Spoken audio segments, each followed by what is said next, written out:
Breaking news, President Joe Biden declaring the election results a good day for democracy, as control of Congress still hangs in the balance. Plus, our new reporting on Republicans blaming Donald Trump for falling short.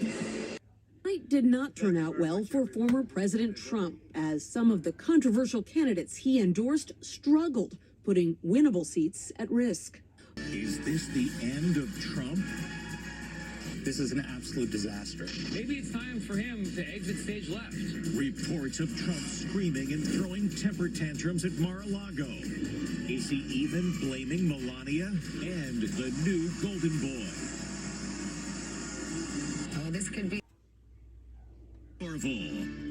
Hello, everybody, and thank you for joining us. The ballots are still being counted in some states, but already a loser's been declared in the midterm elections. The pundits say it's Donald Trump. With a few exceptions, most of the major candidates he embraced lost. And many political commentators say Trump's appearance on the campaign trail may actually have helped the Democrats. Stephen Fabian has more. A disaster for Donald Trump and a triumph for his #1 rival, Ron DeSantis. That's the consensus today after an election that failed to deliver the red wave. Republican wave turned into a Republican sprinkle. Was it a red ripple? It was a little ripple. Like a little ripple. Trump is said to be livid, screaming at everyone after his hand-picked candidates fizzled. The biggest loser last night was Donald Trump. He's the biggest loser in American politics. Dr. Oz defeated in Pennsylvania. Herschel Walker trailing in Georgia. The race headed to a runoff. Arizona's Kari Lake, known as Trump in high heels, was also struggling. Trump is blaming, of all people, his wife Melania for advising him to back Dr. Oz. That, according to Maggie Haberman of the New York Times. This is an absolute disaster for the Republican Party, and we need to turn back. Now, prominent Republicans are turning on Trump. The people I talk to, they say, we love Donald Trump, but you know what?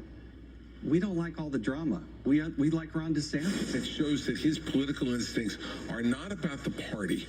They're not about the country. They're about him. We spoke with CBS Morning's co-anchor, Tony DeCopel. Donald Trump, Republicans will tell you he lost the White House in 2020, he lost Congress in 2020, and this was supposed to be the big moment, the red wave, and people are talking about it instead as like a red sprinkler, a trickle. We don't even know if they're going to take either chamber of Congress at this point, and people are looking at Donald Trump and wondering, is that the guy who stepped in it once again? Maybe it's time for him to exit stage left. Last night, Trump expected to be crowned a kingmaker at a party at Mar-a-Lago.